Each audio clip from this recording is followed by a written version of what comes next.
ಆ ತಾಯಿ ಒಲಿದಿರ ಆಗೋದೇ ಇಲ್ಲ. ಯಾಕಂತ ಹೇಳಿದ್ರೆ ನೋಡಿ, ಇವಾಗ ರಾತ್ರಿ 11 ಗಂಟೆಗೆ ನಮ್ದು ಪೂಜೆ ಸ್ಟಾರ್ಟ್ ಆಗುತ್ತೆ. ಧ್ವಜಾರೋಹಣಕ್ಕೆ 11 ದಿವಸ ಮುಂಚೆ 11 ಗಂಟೆಗೆ ಪೂಜೆ ಸ್ಟಾರ್ಟ್ ಆದ್ರೆ ಇಲ್ಲಿ ಫಸ್ಟು ಅರ್ಜುನ ದ್ರೌಪದಿ ತಾಯಿ ರಥ ಫಸ್ಟು. ಆ ಅರ್ಜುನನ ದ್ರೌಪದಿ ತಾಯಿನ ರಥದಲ್ಲಿಟ್ಟು ನಾವು ನಮ್ಮ ಪೇಟೆ ಬೀದಿನೆಲ್ಲ ಹೋಗ್ಬಿಟ್ಟು ಮತ್ತೆ ದೇವಸ್ಥಾನ ಹತ್ರ ಮತ್ತೆ ದೇವ್ರಿಗೆ ಸೇರಿಸ್ಬಿಟ್ಟು ದೇವಸ್ಥಾನದಲ್ಲಿ ನಾವು ಎಲ್ಲರನ್ನೂ ಮನೆಯಿಂದೆಲ್ಲ ಕರ್ಕೊಂಬಂದು ಕರಗ ನಡೆಸ್ಕೊಡಿ ಅಂತೇಳಿ ಇಲ್ಲಿ ಪೂಜೆಗಳೆಲ್ಲ ಆಗಿ ನಮ್ಮ ಪದ್ಧತಿಗಳು ಮುಗಿಯೋಷ್ಟರಲ್ಲೇ ಬೆಳಗಿನ ಜಾವ 5 ಗಂಟೆ ಆಗುತ್ತೆ. ನೈಟ್ 11 ಗಂಟೆಯಿಂದ ಬೆಳಗಿನ ಜಾವ 5 ಗಂಟೆ ಆಗುತ್ತೆ. ಅದಾದ್ಮೇಲೆ ಧ್ವಜಾರೋಹಣ ಆಗುತ್ತೆ. ಇದು ಮುಗಿಯೋಷ್ಟರಲ್ಲಿ ಒಂದು 7 ಗಂಟೆ ಆಗುತ್ತೆ. 8 ಗಂಟೆಗೆಲ್ಲ ಇಲ್ಲಿ ಪೂಜೆ ಮುಗಿಸಿ ನಾವು 9 ಭಾಗ, ಅವಾಗ ಕೆಂಪೇಗೌಡರ ಕಾಲದಲ್ಲಿ 9 ಕೆರೆ ಏನು 9 ನದಿಗಳು ಅಂತ ನಾವು ಇದು ಮಾಡಿದ್ರು. ಇವಾಗೆಲ್ಲ ನದಿಗಳಿಲ್ಲ, ಆದ್ರೆ ನಮ್ದು ಕಲ್ಯಾಣಿ ಒಂದು ಉಳಿಸ್ಕೊಂಡಿದ್ದೀರಿ. ಆ ಧ್ವಜಾರೋಹಣ ಆಗಿದ್ಮೇಲೆ ಫಸ್ಟ್ ಕಬ್ಬನ್ ಪಾರ್ಕ್ ಅಲ್ಲಿ ಸ್ನಾನ ಗಂಟೆಗೆ ಹೋಗ್ತೀರಿ. ದೇವಸ್ಥಾನಕ್ಕೆ ಬಂದು ಅರ್ಚಕರು ಇಲ್ಲಿ ಬಂದು ಪೂಜಾರಿಗಳು ಇಲ್ಲಿ ಪೂಜೆ ಮಾಡಿ ಎಲ್ಲಾರ್ಗೂ ತೀರ್ಥ ಪ್ರಸಾದ ಕೊಡೋಷ್ಟರಲ್ಲಿ 4 ಗಂಟೆ ಆಗತ್ತೆ. ನಿಮ್ಗೆ ಹೇಳ್ತೀನಿ, ಬೆಳಿಗ್ಗೆ ನೈಟ್ ರೆಸ್ಟ್ ಇಲ್ಲ. ಈಗ 4 ಗಂಟೆ ಆಗತ್ತೆ. ಈಗ 1 ಅವರ್ ಅಷ್ಟೇ ಮತ್ತೆ ಬಂದು ಅಲಂಕಾರ ಮಾಡ್ತಾರೆ ಅವರೇ. 1 ಅವರ್ ಅಷ್ಟೇ. 5 ಗಂಟೆಗೆ ಅಲಂಕಾರ ಮಾಡಿದ್ರೆ 7 ಗಂಟೆಗೆ ಮತ್ತೆ ಮಹಾಮಂಗಳಾರತಿ. ಮಂಗಳಾರತಿ ಮುಗ್ದಿ ಜನ ಖಾಲಿ ಆಗೋಷ್ಟರಲ್ಲಿ ನೈಟ್ 12 ಗಂಟೆ 1 ಗಂಟೆ ಆಗುತ್ತೆ. ಆಗ ಹೋಗಿ ರೆಸ್ಟ್ ತಗೊಂಡು ಬರೀ 2 ಅವರು 4 ಗಂಟೆಗೆ ಅಭಿಷೇಕ ಮಾಡಬೇಕು. ಇದು ಸ್ಟಾರ್ಟಿಂಗ್ 5 ದಿವಸ ಪದ್ಧತಿ. ಅದು 5 ದಿವಸ ಆದ್ಮೇಲೆ ಇನ್ನೂ ಜಾಸ್ತಿ. ಯಾಕಂದ್ರೆ ಆರತಿ ದೀಪಗಳು ಸ್ಟಾರ್ಟ್ ಆಗುತ್ತೆ. ಈಗ ನಾಳಿದ ಆರತಿ ದೀಪಗಳು 5 ದಿವಸ ಈ ತರ ಇರುತ್ತೆ. 6ನೇ ದಿವಸ ಆರತಿ ದೀಪಗಳು ಸ್ಟಾರ್ಟ್ ಆಗುತ್ತೆ. ಆರತಿ ದೀಪ ರಾತ್ರಿ ಎಲ್ಲ ಪೂಜೆ ನಡೀತಾನೆ ಇರುತ್ತೆ. ನಮ್ಮ ಹೆಣ್ಮಕ್ಳಿಗೆ ನಮ್ಮ ಜನಾಂಗದಲ್ಲಿ ದೊಡ್ಡ ಹಬ್ಬ. ಅವರು ಮಲ್ಗೆ ಮೊಗ್ಗಲ್ಲೇ ದೀಪಗಳು ಮಾಡಿಕೊಂಡು ಬರ್ತಾರೆ. ಈ ಸಲ ಅದು ದೇವಸ್ಥಾನ ವತಿಯಿಂದನೇ ಕೊಡ್ಬೇಕು ಅಂತ ಹೇಳಿ ತೀರ್ಮಾನ ಮಾಡಿದೀವಿ. ಅದು ತುಂಬಾ ನೋಡಕ್ ತುಂಬಾ ಚೆನ್ನಾಗಿರುತ್ತೆ. ಅವತ್ತು ರಾತ್ರಿ ಫುಲ್ ಇಲ್ಲಿ ಪೂಜೆ ಆಗ್ತಾನೆ ಇರುತ್ತೆ. ಅವಾಗ ಈ ಪೂಜಾರಿಗಳಿಗೆ ಈ 1 ಅವರ್ ರೆಸ್ಟ್ ಸಿಗ್ತಾ ಇತ್ತಲ್ಲ, ಆ 1 ಅವರ್ ರೆಸ್ಟ್ ಸಿಕ್ಕಲ್ಲ. ಲಾಸ್ಟ್ 4 ದಿವಸ 1 ಅವರ್ ರೆಸ್ಟ್ ಸಿಕ್ಕಲ್ಲ. ನೈಟು ಆರತಿ ದೀಪಗಳೆಲ್ಲ ಆಗಿದ್ದೇನೆ. ಬೆಳಿಗ್ಗೆ ನಾವು ಗಾವನ್ನ ಅಂತ ಹೇಳ್ತೀವಿ. ಗಾವನ್ನ ಅಂತ ಹೇಳಿದ್ರೆ ಈ ಅಲ್ಲಲ್ಲೇ ಕೆಡಕುಗಳು ಮಾಡಿರ್ತಾರಲ್ಲ, ಈ 3 ದಾರಿನಲ್ಲಿ ನೀವು ನೋಡೋದು, ದೃಷ್ಟಿ ತೆಗೆದ್ಬಿಟ್ಟು ಅಲ್ಲಿ ಹಾಕ್ಬಿಡೋದು, ಅದು ದೇವ್ರಿಗೆ ತಗಲಬಾರ್ದು. ಇವಾಗ ನಾವೆಲ್ಲ ಕಡೆ ಹೋಗ್ತೀರಿ, ಅದು ದೇವ್ರಿಗೆ ಕೆಡಕಾಗ್ಬಾರ್ದು ಅಂತ ಹೇಳ್ಬಿಟ್ಟು ಇಲ್ಲಿ ಪೂಜೆ ಮಾಡಿರ್ತೀರಿ. ಆ ಗಾವನ್ನ ಅನ್ನೋದು ಆ ಮೂಲೆಗಳಲ್ಲಿ ಹಾಕ್ಬಿಟ್ಟು ಬರ್ತದೆ. ಅದು ಪೂಜಾರಿಗಳೇ ಹಾಕೋದು.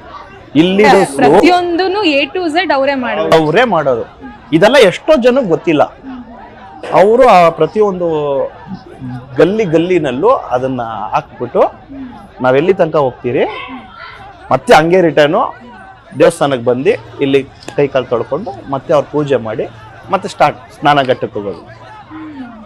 ಅಲ್ಲಿಂದ ಹೋಗಿ ಬಂದ್ಮೇಲೆ ಹಸೆ ಕರಗ, ಆರತಿ ದೀಪಗಳು ಆಗಿದ್ 4ನೇ ದಿವಸ ರಾತ್ರಿ ಹಸೆ ಕರಗ. ಹಸೆ ಕರಗ ಅಂದ್ರೆ ಆ ತಾಯಿ ಚೈತ್ರ ಪೌರ್ಣಮಿಗೆ ನಾನು ದರ್ಶನ ಕೊಡ್ತೀನಿ ಅಂತ ಹೇಳ್ತಾರಲ್ಲ, ಆದ್ರೆ ಚೈತ್ರ ಪೌರ್ಣಮಿಗಲ್ಲ, 3 ದಿವಸ ಮುಂಚೆನೆ ಆ ತಾಯಿನ ನಾವು ಭೂಲಕ್ಕೆ ಕರ್ಸ್ಕೊಂಡ್ಬಿಡ್ತೀವಿ.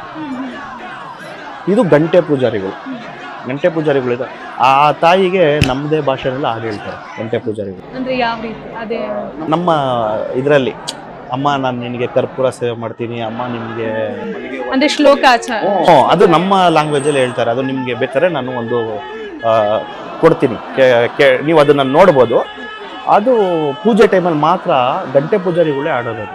ಅಮ್ಮ ನಿಮ್ಗೆ ಮಲ್ಲಿಗೆ ಹೂವು ತಂದಿದ್ದೀರಿ ಅಂತ ಆ ತಾಯಿನ ಖುಷಿ ಪಡಿಸೋದು.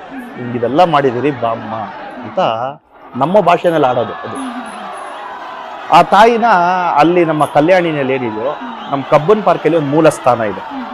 ಅಲ್ಲ ಆ ತಾಯಿನ ಒಲಿಸ್ಕೊಂಡು ಅಲ್ಲಿಂದ ಕಲ್ಯಾಣಿ, ಅಲ್ಲಿ ಆ ತಾಯಿ ಕಂಕ್ಳಲ್ಲಿ ಎತ್ಕೊಂಡು ಕಲ್ಯಾಣಿಯಿಂದ ನಮ್ಮ BBMPನಲ್ಲಿ 7 ಸುತ್ತಿನ ಕೋಟೆ ಇದೆಯಲ್ಲ, ಅದು ತಾಯಿ ಮನೆ.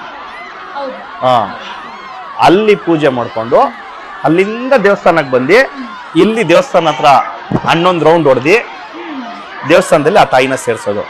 ಅವತ್ತಿಂದ 3 ದಿವಸ ಆ ತಾಯಿಯಲ್ಲಿ ನೆಲೆಸಿದ್ರು ಅಂತ ಇದು ಪದ್ಧತಿ. ಅಂದ್ರೆ ಅವತ್ತು ಆ ತಾಯಿನ ಕಂಕಳಲ್ಲಿ ತಗೊಂಡ್ಬಂದು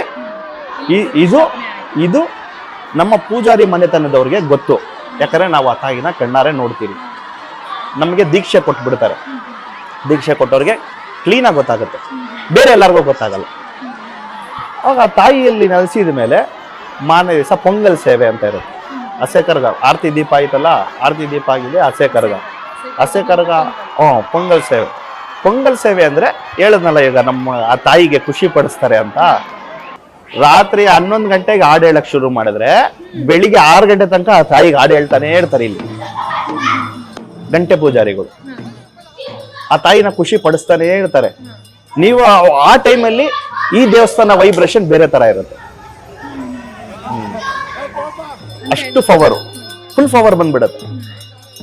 ಅದಾಗಿದ ಮೇಲೆ ಪೊಂಗಲ್ ಸೇವೆ ಎಲ್ಲ ಆಗಿದೆ. ಅವ್ರಿಗೆ 4 ದಿವಸ ರೆಸ್ಟ್ ಇಲ್ಲ. ಕರ್ಗ ಅನ್ನೋದು ನೀವ್ ಅನ್ಕೋಬಹುದು ಅದೇ ಅವತ್ತಿನ ದಿನ ಓಡಾಡೋ ಇಲ್ಲ ಇಲ್ಲ, ನಮ್ಗೆ 11 ದಿವಸ ರೆಸ್ಟ್ ಅಲ್ಲಿ 1 ಅವರ್ ರೆಸ್ಟ್ ಸಿಗುತ್ತೆ ಅವ್ರಿಗೆ ಸ್ಟಾರ್ಟಿಂಗ್ ಅಲ್ಲಿ. ಲಾಸ್ಟ್ 4 ದಿವಸ ರೆಸ್ಟೇ ಇಲ್ಲ. ಇಲ್ಲಿ ಪೂಜೆ ಆಗ್ತಾ ಇದ್ದಾಗೇನೆ ಮತ್ತೆ ಹೋಗಿ ನಾವು ಕಬ್ಬನ್ ಪಾರ್ಕ್ ಎಲ್ಲ ಮೂಲ ಸ್ಥಾನದಲ್ಲಿ ಪೂಜೆ ಮಾಡ್ಕೊಂಡು ಇಲ್ಲಿ ಬರ್ತೀರಿ. ವರ್ಷ ಫುಲ್ಲು ಇಲ್ಲಿ ಪೂಜೆ ಆಗೋ ಟೈಮಲ್ಲಿ ವರ್ಷ ಫುಲ್ಲು ಮುಕ್ಕೊಂಡಿರ್ತಾರೆ. ನಾನು 1 kg ಕರ್ಪೂರ ಅಣಿಸ್ತೀನಿ, 2 kg ಕರ್ಪೂರ ಸೇವೆ ಅಂತ ನೀವೆಲ್ಲ ನೋಡಿರ್ತೀರಾ. ಆಗಲ್ಲ ಎಷ್ಟು ಒಂದು 200 kg 300 kg 500 kg ಹಂಗ ಅನ್ಸೋದು. ಇವಾಗ ನನ್ಗೆ ಅದು ಮೈಂಟೈನ್ ಮಾಡಕ್ಕೆ ಆಗ್ತಾ ಇಲ್ಲ. 10,000 kg ದಾಟ್ತಾ ಇದೆ. ಈ ಕರ್ಪೂರ ಸೇವೆ ಅಂದ್ರೆ ನಾವು ಅಲ್ಲಿಂದ ಪೂಜೆ ಮಾಡ್ಕೊಂಡ್ ಬಂದ್ಮೇಲೆ ಗದ್ಗೆ ಪೂಜೆ ದೇವಸ್ಥಾನಕ್ಕೆ ಬಂದ್ಬಿಟ್ಟು ಇಲ್ಲಿ ಪೂಜೆ ಆಗೋ ಟೈಮಲ್ಲಿ ಆ ತಾಯಿಗೆ ಗಂಟೆ ಪೂಜಾರಿಗಳು ಹಾಡು ಹೇಳ್ತಾ ಇರ್ತಾರೆ. ಹಾಡು ಹೇಳ್ತಾ ಇದ್ದಂಗೆನೆ ಹೊರಗಡೆ ಕರ್ಪೂರ. ದೇವಸ್ಥಾನ ಹೊರಾಂಗಣ, ಇಲ್ಲಿ ದೇವಸ್ಥಾನ ಹೊರಾಂಗಣ ಇದೆಯಲ್ಲ, ಈ ದೇವಸ್ಥಾನ ಹೊರಾಂಗಣದಿಂದ ಪೈವೇರ್ ಹೋಟ್ಲ್ ಇದೆಯಲ್ಲ ಮುಂದೆಗಡೆ ಕಾರ್ಪೊರೇಷನ್ ಸಿಗ್ನಲ್, ಅಲ್ಲಿ ತನಕ ಕರ್ಪೂರ ಅಂಟಿಸ್ತಾರೆ ರೋಡಲ್ಲಿ. ಒಂದ್ ಅರ್ಧ ಗಂಟೆನಲ್ಲಿ ಏನಾಗುತ್ತೆ ಅಂತ ಗೊತ್ತಾಗಲ್ಲ, ಯಾರ್ಯಾರು ಏನೇನ ಆಗಿರ್ತಾರಂತ ಗೊತ್ತಾಗಲ್ಲ. ಫುಲ್ಲು ಬ್ಲಾಕ್ ಆಗಿರುತ್ತೆ ಈ ಸರೌಂಡಿಂಗ್, ಫುಲ್ಲು ಮನುಷ್ಯರೇ ಕಾಣಲ್ಲ, ಅಷ್ಟು ಕರ್ಪೂರ ಹಚ್ಚಿರ್ತಾರೆ. ತುಂಬಾ ಚೆನ್ನಾಗಿರುತ್ತೆ. ಆದ್ರೆ ನಾವು ಅದನ್ನ ಇವಾಗ ಭಕ್ತಾದಿಗಳು ಆ ತಾಯಿ ಸತ್ಯವಂತಿ ಆತರ 10,000 kg ಮೇಲೆ ದಾಟಿದೆ. ಅದು ಕರ್ಪೂರ ಅಣಿಸ್ತಾ ಇದ್ದಂಗೆ ಅದು ನೀರ್ ತರ ಹರ್ಕೊಂಡು ಹೋಗ್ಬಿಡುತ್ತೆ. ಯಾರ ಮೇಲೆ ಅಂದ್ರೆ ಅದು ಇದಾಗ್ಬಿಡತ್ತೆ.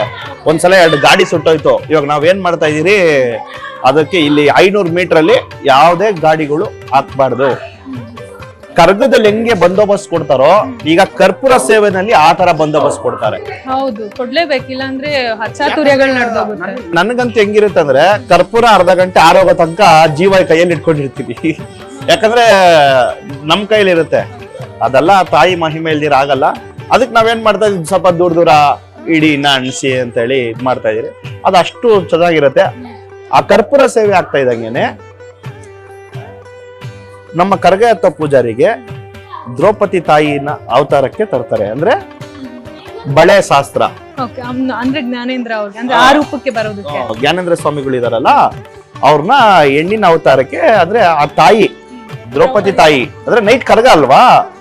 ಈ ಕರ್ಪೂರ ಸೇವೆ ಆಗ್ತಾ ಇದ್ದಾಗ ಅವ್ರಿಗೆ ಬಳೆ ಶಾಸ್ತ್ರ ಸ್ಟಾರ್ಟ್ ಆಗುತ್ತೆ. ಇವ್ರ ಮನೆಗೆ ಹೋಗಿರಲ್ಲ 6 ತಿಂಗಳಿಂದ, ಅವಾಗ ಹೋಗಿ ಅವ್ರ ತಾಯಿ ಹತ್ರ ಆಶೀರ್ವಾದ ಪಡ್ಕೊಂಡು, ನೀವು ಮದುವೆ ಇದ್ರಲ್ಲೆಲ್ಲ 9 ತರ ಹಣ್ಣು ನಾವು ದನ್ಸಿ ಅದೆಲ್ಲ ಇದೆಯಲ್ಲ, ಆ ತರ ತಗೊಂಡೋಗಿ ಇವ್ರನ್ನ ಕರ್ಕೊಂಡ್ ಬರೋದು. ಮನೆಯಿಂದ ಕರ್ಕೊಂಡ್ ಬಂದು ದೇವಸ್ಥಾನ ಸೇರಿಸಿದ ಮೇಲೆ ಅವ್ರ ತಾಯಿ ಆಶೀರ್ವಾದ ಪಡ್ಕೊಂಡ್ ಬಂದ್ಮೇಲೆ ಫೈನಲ್ ಆಗಿ ಗಾವನ್ನ ಮತ್ತೆ 3 ಟೈಮ್ ಇಡ್ತೀರಿ ಗಾವನ್ನ. ಇಲ್ಲಿ ಗಾವನ್ನ ಟೈಮಲ್ಲಿ ಯಾರು ಅಡ್ಡ ಬರಬಾರ್ದು. ಇಲ್ಲಿಂದ ಹೋಗಿ ನಾವೆಲ್ಲಲ್ಲಿ ಹೋಗ್ತಿರೋ ಗಾವನ್ನ ಇಟ್ಟು ದೇವಸ್ಥಾನಕ್ಕೆ ಬಂದು ನಮ್ಮ ಕಬ್ಬನ್ ಪಾರ್ಕ್ ಮೂಲ ಜಾಗ ಇದೆಯಲ್ಲ ಅಲ್ಲೋಗಿ ಮತ್ತೆ ಆ ತಾಯಿಗೆ ಪೂಜೆ ಮಾಡಿ ಅಲ್ಲಿ ರಾಗಡೆ ಕಟ್ಕೊಂಡು, ಕರಗ ಅಲ್ಲ ರಾಗಡೆ ಕಟ್ಕೊಂಡು ಅಲ್ಲಿಂದ ದೇವಸ್ಥಾನಕ್ಕೆ ಬರೋದು. ಇಲ್ಲಿ ಬಂದ್ಮೇಲೆ ನಾವು ಪಾಂಪ್ಲೆಟ್ ಅಲ್ಲೆಲ್ಲ ಹಾಕಿರ್ತೀರಿ 12:30 ಅಂತ ಟೈಮಿಂಗ್ಸ್. ಇದ್ದವ್ರಿಗೆ ಒಂದ್ಸಲ CMA ಬಂದು 3:30 ತನಕ ಕಾಯ್ದಿದ್ರು. 12 ಗಂಟೆಗೆ ಬಂದು 3:30 ತನಕ ಕಾಯ್ದಿದ್ರು. ಅಂದ್ರೆ ಆ ತಾಯಿ ಮೈ ಮೇಲೆ ಬರ್ದಿರಾ ಅವ್ರು ಈಚೆ ಬರಲ್ಲ. ಯಾಕಂದ್ರೆ ಇಷ್ಟು ನಿಭಾಯಿಸಕ್ ಆಗಲ್ಲ. ಯಾಕಂದ್ರೆ ಇಲ್ಲಿ ರೆಸ್ಟು ಇಲ್ಲ, ಪ್ರತಿಯೊಂದು ಇಷ್ಟೆಲ್ಲ ಇನ್ನೊಂದು ಆ ತಾಯಿ ಮಹಿಮತ್ತು. ಬೆಂಗಳೂರು ಕರಗ ಅನ್ನೋದು ಅದೇ, ನಮ್ದು ಬೇರೆ ತರ ಇರುತ್ತೆ. ಆ ತಾಯಿ ಒಲಿಲಿಲ್ಲ ಅಂದ್ರೆ ನಿಲ್ಲಲ್ಲ. ಬೇರೆಯವ್ರ ತರ ಅಲ್ಲ ನಮ್ದು. ಆ ತಾಯಿ ಒಲಿಲಿಲ್ಲ ಅಂದ್ರೆ ಕರಗ ನಿಲ್ಲಲ್ಲ. ಆ ತರ ಆ ತಾಯಿ ಒಲ್ದ ಮೇಲೆ ನಾವ್ ಇಲ್ಲಿಂದ ಬಂದು ಇಲ್ಲಿ ನಮ್ಮ ಅರ್ಜುನ ದ್ರೌಪದಿ ತಾಯಿ ತೇರು ಯಾವಾಗ್ಲೂ ನಾವು ಚಿಕ್ಕ ತೇರಲ್ಲಿ ಇಡ್ತೀರಲ್ಲ, ಧರ್ಮರಾಯ ಒಳಗಡೆ ಪಂಚಪಾಂಡವರು ಎಲ್ಲ ಏನಿದೆಯೋ ಎಲ್ಲಾ ವಿಗ್ರಹಗಳನ್ನ ದೊಡ್ಡ ತೇರಲ್ಲಿ ಇಟ್ಟು 40 ಅಡಿ ತೇರು. ಈ ತೇರು ಹೋಗಿ ನಮ್ಮ ಸರ್ಕಲ್ ಅಲ್ಲಿ ನಿಲ್ಲುತ್ತೆ. ಅಂದ್ರೆ ಮುಂದೆಗಡೆ 3 ಸರ್ಕಲ್ ಇದೆಯಲ್ಲ, ಶಾರದಾ ಟಾಕಿ ಸರ್ಕಲ್, ಆ ಸರ್ಕಲ್ ಅಲ್ಲಿ ಮೂವ್ ಆದಾಗ ತಾಯಿ ಈಚೆ ಬರೋದು. ಇಲ್ಲಿಂದ ಈಚೆ ಬಂದ್ಮೇಲೆ ಫಸ್ಟ್ ಹೋಗಿ ಅಲ್ಲಿ ಎಷ್ಟೇ VVIPಗಳು ಕುತ್ಕೊಂಡಿದ್ರು ಅಲ್ಲಿ ಹೋಗಲ್ಲ. ಈಗ CM ಎಲ್ಲ ಅಷ್ಟು ವೇಟ್ ಮಾಡ್ತಾ ಇರ್ತಾರಲ್ಲ, ಅಲ್ಲಿ ಹೋಗಲ್ಲ ದರ್ಶನಕ್ಕೆ, ಸೀದಾ ತೇರ್ ಹತ್ರ ಹೋಗಿ ದೇವಸ್ಥಾನ ಹತ್ರ ಬಂದು ತಿರ್ಗಾ 2 ರೌಂಡ್ ಆಗಿ 3ನೇ ರೌಂಡ್ ಅಲ್ಲಿ VVIP ಅವ್ರ ಹತ್ರ ಅಲ್ಲಿ ಹೋಗಿ ದರ್ಶನ ಕೊಡೋದು. ಆಮೇಲೆ ದರ್ಶನ ಆದ್ಮೇಲೆ ಇಲ್ಲಿಂದ ಫಸ್ಟ್ ನಮ್ದೊಂದು ಆಗ ಹಿರಿಯರು ಒಂದು ನಕ್ಷೆ ಕೊಟ್ಟಿದ್ದಾರೆ. ಏನ್ ಇವಾಗ ನಾವು 9 ಬಾಗಿಲು ಅಂತ ಹೇಳ್ತಿರಲ್ಲ, 9 ಕಡೆ ಹೋಗಿ ಏನ್ ಸ್ನಾನ ಮಾಡ್ಕೊಂಡು ಬಂದ್ರಿ ಅಂತ, ಅದೇ ನೆಕ್ಸ್ಟ್ನಲ್ಲೇ ನಾವು ಕರ್ಗ ಹೋಗೋದು. ನಮ್ಮ ರೂಟ್ ನೀವು ನೋಡಿರ್ಬೋದು, ರೋಡ್ ಎಲ್ಲ ಮನೆ ರೆಡಿ ಆಗಿಲ್ಲ, ಎಷ್ಟೋ ಗಲಾಟೆ ಮಾಡಿ ರೋಡ್ ರೆಡಿ ಮಾಡಿಸಿ. ಏನಕ್ಕೆ ಅದನ್ನ ಅಂತಂದ್ರೆ ಹಿರಿಯರು ಪಾಲಿಸ್ಕೊಂಬಂದಿರೋದನ್ನ ನಾವು ಬಿಡಬಾರ್ದು ಅಂತ. ಈಗ ತೇರ್ ಹೋಗಿ ನಿಲ್ಲೋ ತರ ರೆಡಿ ಮಾಡಿ ಕೊಟ್ಟಿದ್ದಾರೆ. ಈ ತೇರಲ್ಲಿ ಹೋಗಿ ನಿಂತ ಮೇಲೆ ಇಲ್ಲಿ ರೌಂಡ್ ಆದ್ಮೇಲೆ ಫಸ್ಟ್ ಕಬ್ಬನ್ಪೇಟೆನಲ್ಲಿ 4 ಗಲ್ಲಿಗೆ ಫಸ್ಟ್ ಹೋಗ್ತೀರಿ. ಇನ್ನ 5 ಗಲ್ಲಿಗೆ ನಾವು ಹೋಗಲ್ಲ. ಫಸ್ಟ್ 4 ಗಲ್ಲಿಗೆ ಫಸ್ಟ್ ಹೋಗ್ಬಿಟ್ಟು ಅಲ್ಲೊಂದು ಆಂಜನೇಯ ಸ್ವಾಮಿ ದೇವಸ್ಥಾನ ಇದೆ, ಅಲ್ಲಿ ಹೋಗ್ಬಿಟ್ಟು ಅಲ್ಲಿಂದ ರಿಟರ್ನ್ ಬಂದು ರಾಜಾ ಮಾರ್ಕೆಟ್ ರೋಡ್ಗೆ ಹೋಗ್ತೀರಿ. ರಾಜಾ ಮಾರ್ಕೆಟ್ ಸರ್ಕಲ್, ಅಲ್ಲಿಂದ ಮಾರ್ಕೆಟ್ ಅಲ್ಲಿ ಆಂಜನೇಯ ಸ್ವಾಮಿ ದೇವಸ್ಥಾನ ಇದೆ, ಅಲ್ಲಿ ಹೋಗ್ಬಿಟ್ಟು ಕೋಟೆ ವಿಕ್ಟೋರಿಯಾ ಹಾಸ್ಪಿಟಲ್ ಹತ್ರ, ಅಲ್ಲಿಂದ ನಾವು ರಿಟರ್ನ್ ಬಂದು ಗಣೇಶ ದೇವಸ್ಥಾನ, ಮಾರ್ಕೆಟ್ ಗಣೇಶ ದೇವಸ್ಥಾನ ಮುಖಾಂತರ ಪೊಲೀಸ್ ರೋಡ್ ಮುಖಾಂತರ ದರ್ಗಾಗ್ ಹೋಗ್ತೀವಿ. ದರ್ಗಾದ್ ಎಷ್ಟೆಷ್ಟೋ ಕಾಂಟ್ರವರ್ಸಿಗಳು ಮಾಡ್ಬಿಟ್ರು, ನಾವು ದರ್ಗಾ ಹಿರಿಯರು ಪಾಲಿಸ್ಕೊಂಡ್ ಬಂದಿರೋದನ್ನ ನಾವು ತಪ್ಸೋದೇ ಇಲ್ಲ ಅಂತೇಳಿ ಕುತ್ಕೊಂಡ್ರಿ. ನಾನ್ ಬಂದ್ಮೇಲೆ ಅದು ಕುತ್ಕೊಂಡಿದ್ದೀನಿ. ದರ್ಗಾಗ್ ಹೋದ್ಮೇಲೆ, ದರ್ಗಾದಲ್ಲಿ ಪೂಜೆ ಆದ್ಮೇಲೆ ದರ್ಗಾದಿಂದ ಅಡ್ಯಮ್ಮ ದೇವಸ್ಥಾನಕ್ಕೆ ಹೋಗ್ತೀವಿ. ಮೆಜೆಸ್ಟಿಕ್ ಅಡ್ಯಮ್ಮ ದೇವಸ್ಥಾನಕ್ಕೆ ಹೋಗಿ ಅಲ್ಲಿಂದ ರಿಟರ್ನ್ ಬಂದು ಮೈಸೂರು ಬ್ಯಾಂಕ್ ಸರ್ಕಲ್ ರಿಟರ್ನ್ ಬಂದು ತಿರ್ಗಾ ಹಿಂಗ್ ಹೋಗ್ತೀರಿ. ಅಂದ್ರೆ ಆ ನೆಕ್ಷನ್ ಅಲ್ಲಿ ಈಗ ಅಡ್ಯಮ್ಮ ದೇವಸ್ಥಾನದಿಂದ ಮೈಸೂರು ಬ್ಯಾಂಕ್ ಸರ್ಕಲ್ ತುಂಬಾ ಹತ್ರ, ನಾವ್ ಹಂಗ ಹೋಗಲ್ಲ. ರಿಟರ್ನ್ ಬಂದು ತಿರ್ಗಾ ರಿಟರ್ನ್ ಹೋಗ್ತೀರಿ. ಅಂದ್ರೆ ಆ ಇದೆಯಲ್ಲ ನಿಮ್ಗೆ ಸ್ಟಾರ್ ಇದೆಯಲ್ಲ, ಆ 9 ಸ್ಟಾರ್ ಇದೆಯಲ್ಲ, ಆ ಸ್ಟಾರ್ ಅಲ್ಲೇ ಹಂಗೆ ಕಂಪ್ಲೀಟ್ ಆಗ್ಬೇಕು. ಮೈಸೂರು ಬ್ಯಾಂಕ್ ಸರ್ಕಲ್ ಹೋಗ್ತೀರಿ. ಮೈಸೂರು ಬ್ಯಾಂಕ್ ಸರ್ಕಲ್ ಹೋಗ್ಬಿಟ್ಟು ಅಲ್ಲಿ ಪೂಜೆ ಮಾಡಿಸ್ಕೊಂಡು ಅಲ್ಲಿಂದ ರಿಟರ್ನ್ ಬಂದು ಕುಂಬಾರಪೇಟೆ ಮುಖಾಂತರ ನಮ್ಮ ಪೇಟೆ ಬೀದಿ ಅಂತೀರಿ ನಾವು, ಪೇಟೆ ನಮ್ಮ ಜನಾಂಗದ ಇದಾರಲ್ಲ, ಇಲ್ಲೆಲ್ಲ ಬಂದು ದರ್ಶನ ಕೊಟ್ಟು ನೈಟ್ ಬಿಟ್ಟಿದ್ರಲ್ಲ ಕಬ್ಬನ್ಪೇಟೆನಲ್ಲಿ 5 ರೋಡು, ತಿರ್ಗಾ ಈ ದೇವಸ್ಥಾನ ಮುಖಾಂತರ ಅಲ್ಲಿಗೆ ಹೋಗ್ತೀರಿ. ದೇವಸ್ಥಾನ ತಿಗಳರಪೇಟೆ ಎಲ್ಲ ಮುಗಿಸ್ಕೊಂಡು ಕಬ್ಬನ್ಪೇಟೆ 5 ನೈಟ್ ಬಿಟ್ಟಿದ್ರಲ್ಲ ರೋಡು, ಅದಕ್ಕೆ ಬೆಳಗಿನ ಜಾವ ಆಗತ್ತೆ. ನಾವು ಇಷ್ಟು ಕುಂಬರಷ್ಟರಲ್ಲಿ ಅದನ್ನ ಕಂಪ್ಲೀಟ್ ಮಾಡಿ ನಾವು ದೇವಸ್ಥಾನ ಹತ್ರ ಬಂದ್ಮೇಲೆ ಇಲ್ಲಿ ದೇವಸ್ಥಾನ ಹತ್ರ ಎಲ್ಲ ಕಾಯ್ತಾ ಇರ್ತಾರೆ. ಮತ್ತೆ ಇಲ್ಲೆಲ್ಲ ದರ್ಶನ ಮಾಡಿಸಿ ಆ ತಾಯಿ ಒಳಗಡೆ ಹೋಗೋದು. ಇಷ್ಟು ನಾವು ಎಷ್ಟೋದ್ರಲ್ಲಿ ಸುತ್ತಬಹುದು. ಇಷ್ಟು ಆದ್ರೆ ಅವಾಗೆಲ್ಲ 4 ಲಕ್ಷ 5 ಲಕ್ಷ ಜನ ಸೇರ್ತಾ ಇದ್ರು. ಈಗ 20 ಲಕ್ಷ ಜನ ದಾಟ್ಬಿಟ್ಟವ್ರೆ. ನಮ್ಗೆ ಕ್ರೋಡ್ ಕಂಟ್ರೋಲ್ ಮಾಡಕ್ಕೆ ಆಗ್ತಾ ಇಲ್ಲ. 23 ಕಿಲೋಮೀಟರ್ ನಡೀತೀವಿ ನಾನ್ ಸ್ಟಾಪ್. ನಾವು ನಾರ್ಮಲ್ ನಡೀತೀರಿ, ಅವ್ರ ಆ ತಾಯಿನ ಒತ್ಕೊಂಡು ಅಷ್ಟು ಸ್ಪಾಟ್ ಆಗಿ, ಅದು ಇಲ್ಲಿದ್ ಮಹಿಮೆ. ಅದಾದ್ಮೇಲೆ ಆ ತಾಯಿ ಒಳಗಡೆ ಆದ್ಮೇಲೆ ಮಹಾಮಂಗಳಾರತಿ ಆಗತ್ತೆ. ಅವತ್ತು ಮಾರನೇ ದಿವಸ ನೈಟು ಗಾವು ಶಾಂತಿ ಆಗತ್ತೆ. ಪೋತ್ರಾಜ ನೋಡಿ ಅಲ್ಲಿದೆ ವಿಗ್ರಹ, ಅದು ನಾನು ಇವಾಗ ನನ್ನ ಬಿಟ್ಟಿದ್ದಾರೆ. ಜೀವಂತ ಮೇಕೆನ ಪೂಜೆ ಮಾಡಿ ಕೊಟ್ಬಿಡ್ತಾರೆ ಶಾಂತಿಗೆ. ಅದು ಇಲ್ಲೇ ಬಲಿ ಕೊಡೋದು, ಅದು ನಾವು ಕಚ್ಚಿನೇ ಸಾಯಿಸೋದು. ಅಂದ್ರೆ ಅದು ಗಾವು ಶಾಂತಿ ಅಂತ. ಆದ್ರೆ ಅದು ನಾವಲ್ಲ. ಪೋತ್ರಾಜ ಇವಾಗ ನಾನು ಹೇಳ್ತಿದ್ದೀರಲ್ಲ, ಅವಾಗ ರಾತ್ರಿ ಅಲ್ಲ, ಅದಕ್ಕೆ ಏನ್ ಮಾಡ್ತಾರೆ ಗಂಟೆ ಪೂಜಾರಿಗಳು, ನಮ್ಮ BBMP ಆಫೀಸ್ ಇದೆಯಲ್ಲ, ಅಲ್ಲಿ ದೇವಸ್ಥಾನ ಇದೆಯಲ್ಲ, ನಮ್ಮ ದೇವಸ್ಥಾನ, ಅಲ್ಲಿ ರಾತ್ರಿ ಫುಲ್ಲು ಆ ಅಪ್ಪನಿಗೆ ನಮ್ಮ ಭಾಷೆನೆಲ್ಲ ಹಾಡು ಹೇಳಿ ಅಲ್ಲಿ ಹಾಡು ಹೇಳ್ತಾ ಇದ್ರೆ ಇಲ್ಲಿ ಮನೇಲಿ ನಮ್ಗೆ ಮೈ ತುಂಬ್ತಾ ಇರತ್ತೆ. ನಮ್ಮನ್ನ ಅಲ್ಲಿ ಕರ್ಕೊಂಡು ಹೋಗಲ್ಲ. ನಮ್ಮನ್ನ ಇಲ್ಲಿ ನಮ್ದು ಪೂಜೆ ರೂಮ್ ಇದೆ, ಇಲ್ಲಿ ನಮ್ಮನ್ನ ಅಲ್ಲಿ ಬಿಟ್ಟಿರ್ತಾರೆ. ಅಲ್ಲಿ ಅವರು ಹಾಡು ಹೇಳ್ತಾ ಇದ್ರೆ ನಮ್ಗೆ ಇಲ್ಲಿ ಮೈ ತುಂಬ್ತಾ ಇರುತ್ತೆ. ಆಗ್ತಾ ಇರುತ್ತೆ. ನಮ್ಗೆ ಅಲ್ಲಿ ಮೈ ತುಂಬ್ತಾ ಇದ್ರೆ ಇಲ್ಲಿ ಮೇಕೆಗೂ ಮೈ ತುಂಬ್ತಾ ಇರುತ್ತೆ. ಯಾವ ಶಾಂತಿ ಅಂತ ಏನ್ ಹೇಳ್ತೀರಿ? ನಮ್ಗೆ ಇಲ್ಲಿ ಮನೇಲಿ ಮೈ ತುಂಬ್ತಾ ಇರತ್ತೆ, ಇಲ್ಲಿ ಮೇಕೆಗೂ ಮೈ ತುಂಬ್ತಾ ಇರತ್ತೆ.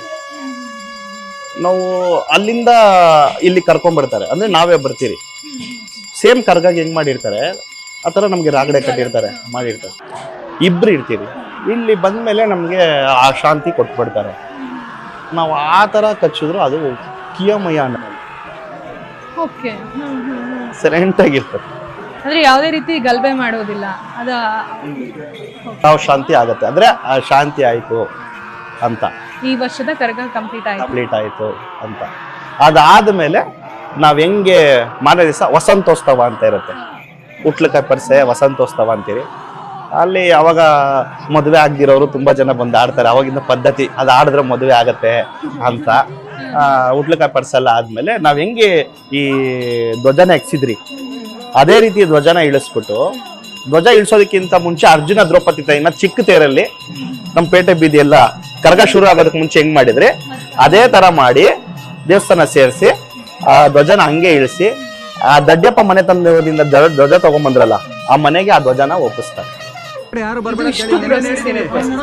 ಆದ್ರೆ ಕೆಲವೊಬ್ರಿಗೆ ಒಂದು ಅನುಮಾನ ಇರುತ್ತೆ, ಏನಕ್ಕೆ ಎಲ್ಲಾ ಕಡೆ ಓಡಾಡಬೇಕು ಕರಗ ಟೈಮಲ್ಲಿ?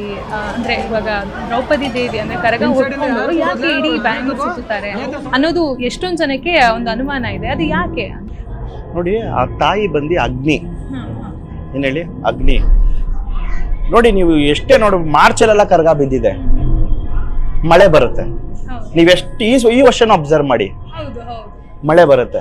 ಆ ತಾಯಿನ ನಾವು ಭೂಮಿ ಕರೆಸಿದಾಗ ಶಾಂತಿ ಆಗ್ಲಿ, ಶಾಂತಿ ಸ್ವರೂಪಿ ಆಗ್ಲಿ,